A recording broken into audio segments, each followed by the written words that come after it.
walking down the main drag in Castroville, and I looked off the side and said, man, I've got to see this, you know. And I walk up and look in there, and here's the Matador. And I said, oh my God, this is the most beautiful thing I'd ever seen in my life. It's just the whole car was just blew me away. The paint job was like nothing I'd ever seen before, you know. And I was a painter myself anyway. I've been painting, started striping cars in the 50s, you know. But when I seen that, it just blew me away. And Cushenbery and all this, I never heard of Bill before, and you know, I got to go see him. So we went over into Monterey, Seaside area, and found his shop. And there was a chain up there, Keep Out. And beautiful. There's Gene Boucher's golden marquee, but it wasn't gold, and it was actually a blue pearl, and it was very pretty. And I never seen anything like that. It just blew me away. And he said, can I help you? I said, well, no, I'm from Kansas. And he said, oh, what part of Kansas? I said, it's McPherson. He goes, oh, Mactown, huh? I says, yeah. I says, I got a lot of friends in Mac. And we had a nice conversation, and I told him how much I loved the Matador and how great it was. And I was just excited over it. It really got me jazzed up about painting, you know, more than I was already. Ended up getting a job with him later on, so everything worked out fine. Through this friend of mine, this George Ross, that I'd worked with at another body shop. He went to work at a place called Lance Incorporated, which was Bill's old shop, that these guys were taking over Bill's business, and Bill was phasing out of that business. And I went in and painted a Mercedes-Benz enamel job, and Bill came in, and he really liked the work, and he offered me a job, you know, if I ever need work, you know, and something don't work out here, just to give him a call. And so a few months later, I worked there about 6 months with George Ross, and he was doing the Ford Custom Caravan stuff, and that Bill was supposed to have done, but Bill was out of the picture because he had opened up his new shop in Burbank, and where he was working on the KHJ Surfing Bird. Bill was just, he was really nice to me. He just really, and we just hit it off because we're both from Kansas boys, you know, and so I got to paint Frank Sinatra's car, and the Silhouette. I painted it a couple times.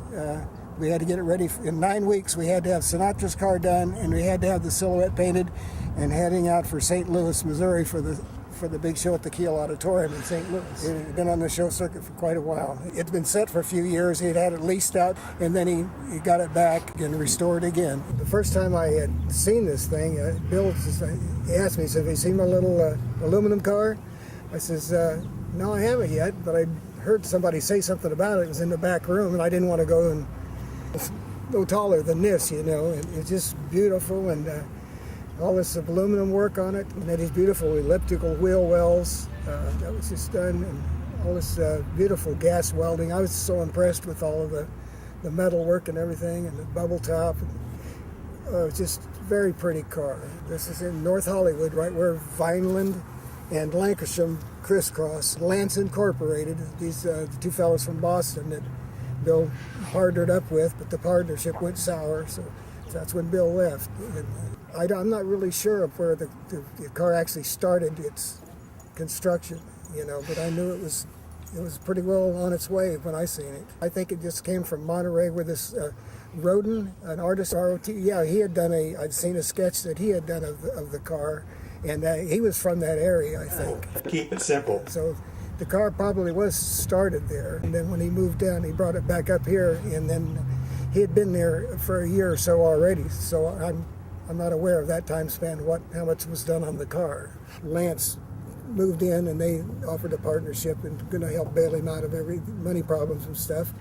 And so that only lasted probably maybe 6 months to a year or something like that. When their business went sour, that he just stopped working on it, and they took possession of the car.